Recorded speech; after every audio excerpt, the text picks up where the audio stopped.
My parents let my sister live in my investment property for free without asking me. Mom said, she's struggling unlike you. After 6 months of no rent, they saw a letter from the bank and finally understood why I wasn't worried. She needs a fresh start, Emma. You have to understand. My mother's voice crackled through the phone, a mixture of pleading and that familiar guilt-tripping tone I've grown to recognize. I stood in my Manhattan office staring out at the skyline while trying to process what she just told me. Apparently my parents had given my sister Jessica permission to live in my investment property rent-free without even consulting me. And he didn't think to ask me first. I kept my voice steady, though my hand gripped the phone tighter. It's my property, Mom. I bought it with my own money. Well, yes. But Jessica's going through such a difficult time after her divorce. She has nowhere else to go, and you're doing so well with your finance career in New York. You don't even use the property. I closed my eyes, counting to 10 silently. At 32, I worked hard to build my career as an investment banker, saving every penny to invest in real estate. The Chicago townhouse my sister had apparently moved into was my first major investment property, one I carefully renovated and had been preparing to rent out at market value. Besides, my mother continued, she's family. Family helps family. Family helps family. The irony of those words wasn't awesome me. Where was this family-first attitude when I was struggling through college, working 3 jobs while Jessica partied her way through her trust fund? How long has she been living there? I asked, dreading the answer. Oh, just a few days. She moved in last weekend. Your father gave her the spare key you left with us for emergencies. Of course he did. The emergency key I trusted them with, now used to install my unemployed sister in my investment property indefinitely. And when exactly were you planning to tell me? Well, we're telling you now, honey. And Jessica is so happy there. She's already talking about repainting some rooms to brighten up the space. My stomach dropped. She's what? Oh, nothing major. Just some accent walls. You know how good she is with interior design? Remember that phase when she wanted to be a decorator? Yes, I remembered. Just like I remembered her photography phase, her yoga instructor phase, and her organic juice bar phase, all expensive ventures funded by our parents that ultimately went nowhere. Mom, she can't just Emma, please, my mother interrupted. Can't you just help your sister this once? She's family. I took another deep breath, my mind already formulating a plan. You're right, Mom, she is family. Oh, sweetheart. I knew you'd understand. You've always been the sensible one. I murmured, opening my laptop and pulling up my banking records. I have to go now, client meeting. After hanging up, I sat back in my chair, a small smile playing on my lips. What my family didn't know was that I've been preparing for something like this for months. Ever since Jessica's divorce, I'd watch her pattern of landing on her feet through family bailouts. I'd seen the way my parents' eyes turned to my success, my stability, my assets. I opened my bottom desk drawer and pulled out a thick folder labeled Chicago Property. Inside were documents I prepared with my lawyer 6 months ago, just in case.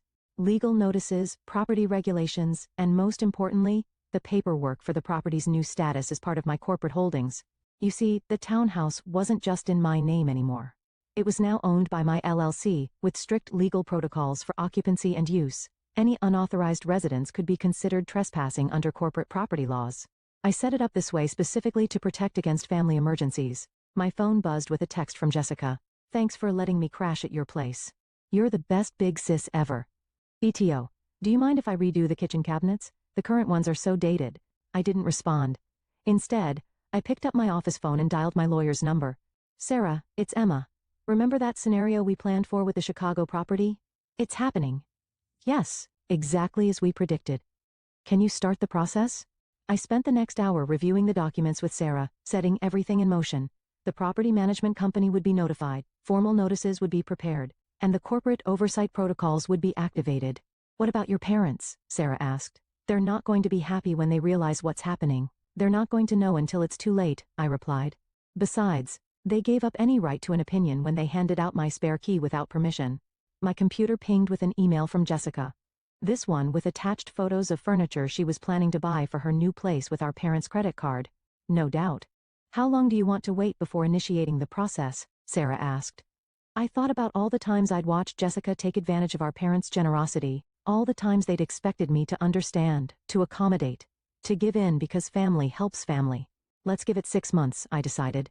Long enough for them to think they've gotten away with it. Long enough for Jessica to really settle in.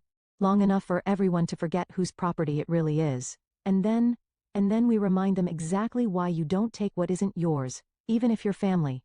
I spent the next few weeks watching from afar as Jessica documented her new life on social media. There she was posting photos of the vintage chandelier she'd installed in the dining room without permission. There were the Instagram stories about her fresh start, and how sometimes the universe just provides. Every image, every post, every modification to my property was carefully saved and documented. My parents called regularly, always dancing around the subject of the house, praising Jessica's initiative in fixing up the place. They never once mentioned rent, utilities, or the fact that they'd essentially given away my property without my consent. Jessica's doing so much better now. My mother gushed during one call. She's really finding herself, and it's all thanks to you, honey. You're such a good sister. I made non-committal noises while adding another set of unauthorized renovation photos to my documentation file. The folder was getting thick with evidence that would become very important in exactly 5 months and 3 weeks. Though, my mother added hesitantly, she was wondering if you might consider putting the utilities in her name, just to help her establish some credit after the divorce. And maybe, well, she was thinking about getting a dog. The building does allow pets, right? I muted my phone for a moment to laugh quietly. Actually, Mom, I need to run. Big meeting. We can talk about this later. That evening I received an email from my property management company confirming they documented all changes to the property since Jessica's unauthorized occupancy began. Every modification, every violation of the corporate property agreements, all meticulously recorded and dated. My phone buzzed with another text from Jessica. Hey sis, quick question. Is it okay if I list one of the spare rooms on air just to bring in a little extra cash while I'm job hunting? I added the text to my documentation file and checked my calendar. 5 months and 2 weeks to go. This wasn't just about the property anymore. This was about boundaries, respect, and teaching my family that my success didn't make me their personal safety net. Sometimes the kindest thing you can do for family is let them face the consequences of their actions. And in 5 months and 2 weeks, there would be consequences indeed. 5 months into Jessica's fresh start, my property management company sent me their final report. The document detailed everything. Unauthorized renovations totaling over $23,000, multiple building code violations from her amateur improvements, and most importantly, evidence of the illegal air operation she'd been running from my spare rooms. I sat in my office reviewing the photos and documentation. Jessica had completely transformed my carefully renovated investment property into what she called her bohemian dream space. The elegant gray walls were now splashed with garish colors. The high-end appliances I'd installed had been replaced with cheaper models. She'd sold the originals online according to her social media, and the carefully maintained hardwood floors were now covered in what she termed artistic epoxy designs. My phone buzzed with yet another text from her. Emma, you'll never believe how amazing the house looks now. I'm thinking of starting a home renovation blog. Maybe this could be my new career. I added the message to my documentation file and checked the calendar. 2 weeks until the corporate audit I'd scheduled.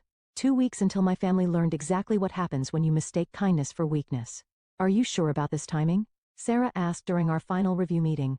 Your sister's birthday party is the day after the audit novices go out. I smiled, remembering the invitation I'd received. Jessica was planning a huge housewarming/birthday celebration at my property, of course. She'd already invited 50 people and hired caterers, all funded by our parents. The timing is perfect, I replied. Let them celebrate. It'll make the notices more impactful. The day before the audit, my mother called. Emma, honey, you're coming to Jessica's party tomorrow, right? She's put so much work into the house. Everyone's dying to see what she's done with the place. Actually, Mom, I have some business in Chicago tomorrow. I'll stop by. Oh, wonderful. Jessica will be so happy. She keeps saying she wishes you were around more to see how she's transformed your old investment property into a real home. My old investment property, as if I'd abandoned it. And Jessica was doing me a favor by claiming it. By the way, my mother added, your father and I have been thinking since Jessica's done so much to improve the place, maybe we should discuss transferring the deed to her. You're doing so well in New York, and this would really help her establish herself. I gripped my phone tighter. We can discuss everything tomorrow, Mom. That night, I boarded a flight to Chicago. In my briefcase were multiple copies of the corporate audit findings, legal notices, and documentation of every unauthorized change and violation. I also brought the police reports from neighbors complaining about Jessica's airman guests, along with proof of her online income from renting out rooms in a property she didn't own. The morning of Jessica's party, I arrived at the property early for the official corporate inspection. The property management team and my lawyer were already there, along with a licensed contractor to assess the unpermitted renovations.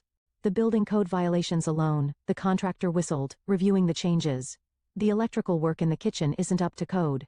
The epoxy floors weren't properly sealed. And don't get me started on the load-bearing wall she removed to open up the space.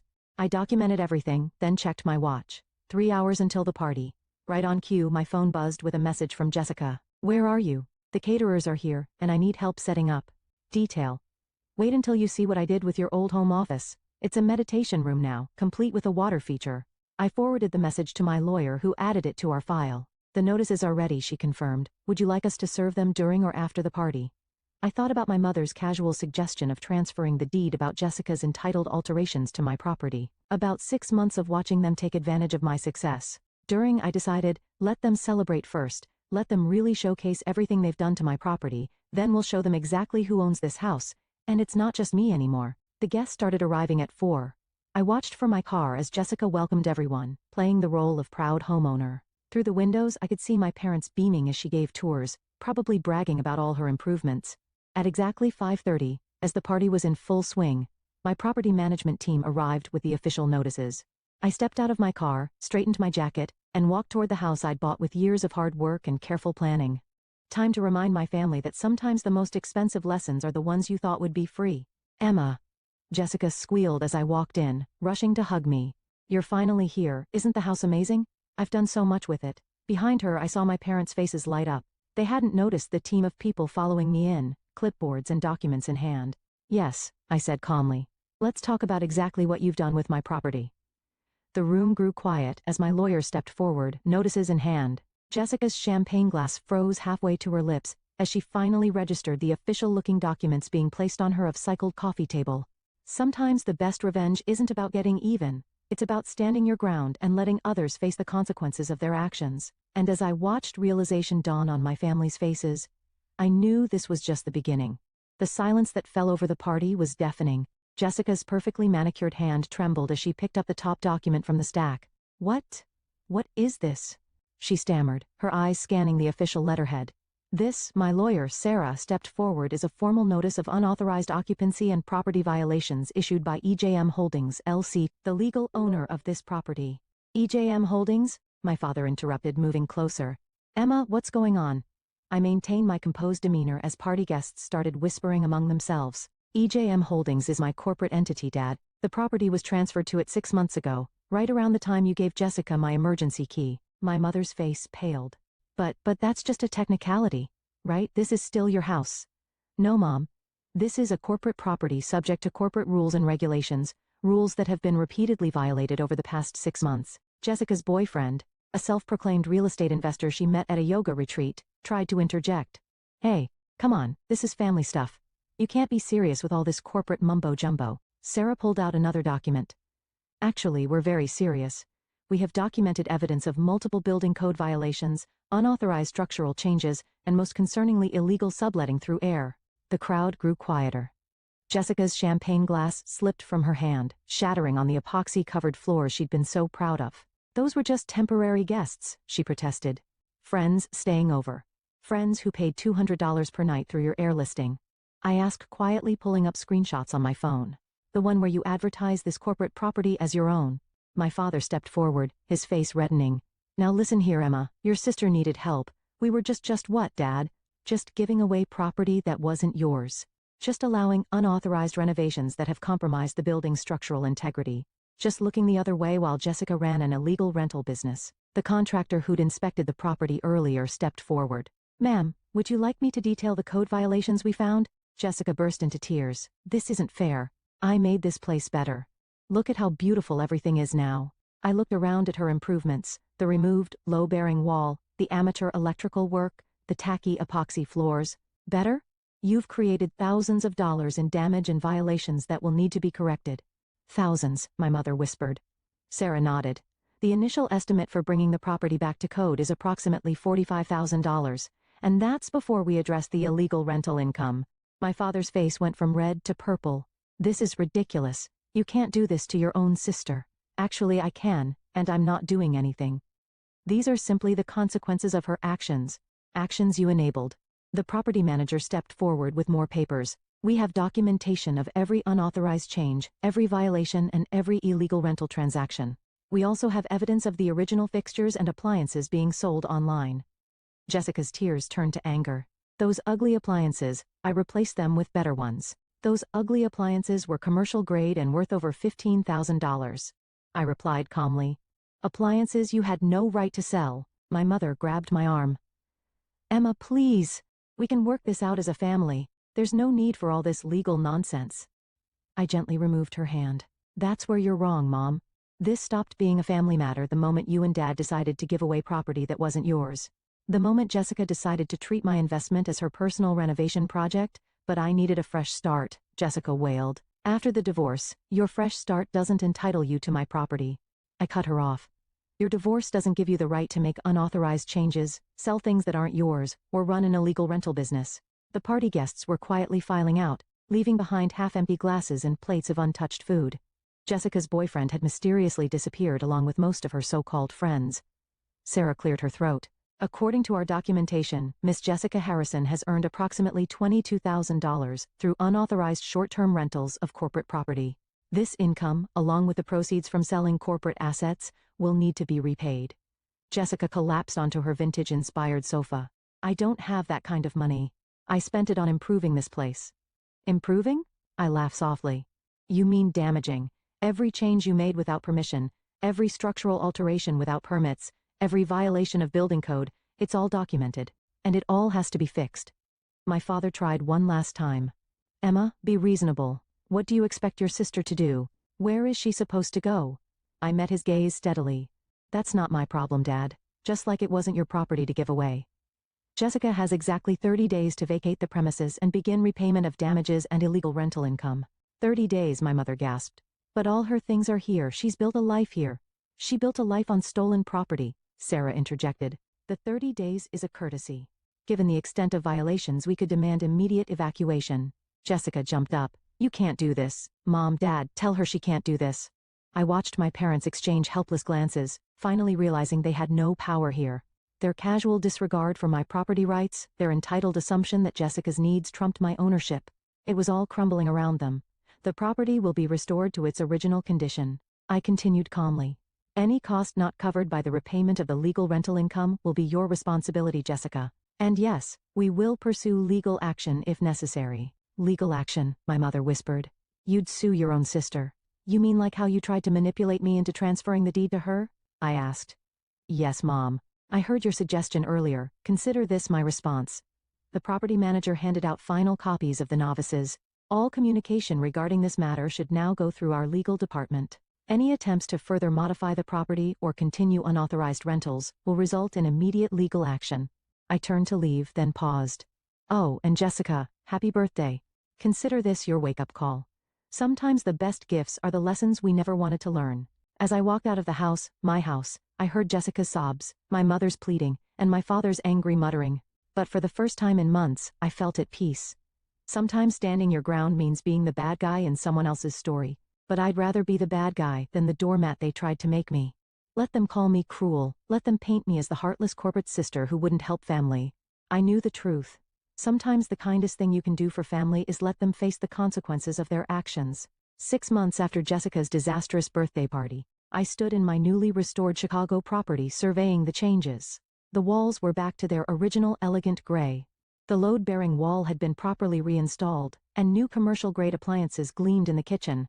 Every repair had been documented, every code violation corrected, and every trace of Jessica's improvements erased. The cost of restoration had totaled $67,000, significantly more than the initial estimate, once contractors uncovered the full extent of the damage. After lengthy negotiations through our lawyers, Jessica had agreed to a repayment plan, using her portion of our grandparents' inheritance to cover the damages and illegal rental income. My phone buzzed with a text from her, the first direct communication we've had in months. Can we talk in person? No lawyers, no drama, just sisters. I considered ignoring it, but something in me had shifted over the past few months. Coffee tomorrow at 10. The shop across from my property. When I arrived at the coffee shop the next morning, I almost didn't recognize my sister. Gone were the bohemian clothing and carefree attitude. Instead, Jessica sat in business casual attire, a laptop open in front of her, looking professional. Thanks for meeting me, she said quietly as I sat down. I've been doing a lot of thinking. Oh, I kept my tone neutral, noting the spreadsheets on her screen. You were right, she admitted, surprising me about everything. I took advantage. I assumed that because you were successful, because you were my sister, I had some right to your property. I didn't respect what you built. I sipped my coffee waiting. These past months have been educational, she continued. Living with Mom and Dad again, actually having to budget, facing real consequences. She laughed softly. Turns out I'm not as helpless as everyone thought. She turned her laptop toward me. On the screen was a business plan for a legitimate home staging company. Remember how I used to talk about interior design? Well, I'm actually doing it properly this time, taking courses, getting certified, building a real business plan. No shortcuts, no handouts. And the funding? I asked, genuinely curious. I'm starting small, using the skills I have, building a portfolio. Once I've proven myself, I'll apply for a proper business loan. No more relying on family money, or she hesitated, or taking what isn't mine. For the first time in years, I saw my sister really saw her. Not the entitled woman who had taken over my property, but the person she could be when she actually tried. Mom and Dad aren't happy, she admitted. They wanted me to fight the repayment plan to guilt you into backing down, but I wouldn't. I needed this wake-up call, and we all did. She pulled out a check. This is the first installment. I know it's going through the lawyers officially, but I wanted to hand you one in person to show you I mean it. I looked at the check, then back at my sister. Keep it, I said finally. Put it toward your certification courses instead. Her eyes widened. But the repayment plan still stands, I clarified. But this one payment, consider it an investment in your future, a legitimate one this time. Tears welled in her eyes. But these weren't the manipulative tears I was used to. I'm so sorry, Emma, for everything. I know. We sat in comfortable silence for a moment before she spoke again.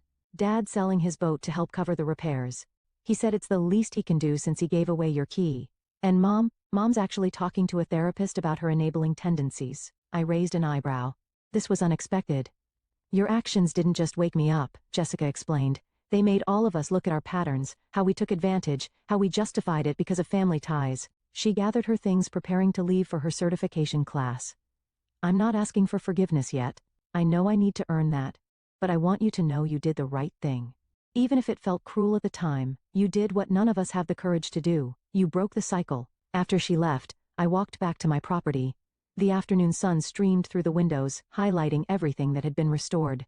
But maybe I realized more than just the property had been fixed. That evening, I received an email from my father. The subject line read, "Apology and amends." Dear Emma, it began. I'm selling my boat and some other assets. Not because Jessica asked me to, but because I need to make this right. I gave away your key, betrayed your trust, and then had the audacity to defend it. You deserve better from your father. I saved the email, noting how different it felt from his usual defensive responses. Change, it seemed, was possible when you force people to face the consequences of their actions. The next day, my property manager sent over the final restoration photos. Looking at them, I realized something profound. This hadn't just been about protecting my investment. It had been about establishing boundaries, demanding respect, and making the hard choice to prioritize justice over temporary peace. The property was mine again, truly mine. But more importantly, my family was finally learning to respect not just my ownership, but my right to stand up for myself. Sometimes, the biggest gift you can give your family is the opportunity to grow up. Even if that opportunity comes wrapped in legal notices and hard lessons. And sometimes, the strongest foundations are built not on endless giving, but on firm boundaries and earned respect. Standing in my restored property, I smiled. The walls weren't just repaired, they were stronger. And so was I.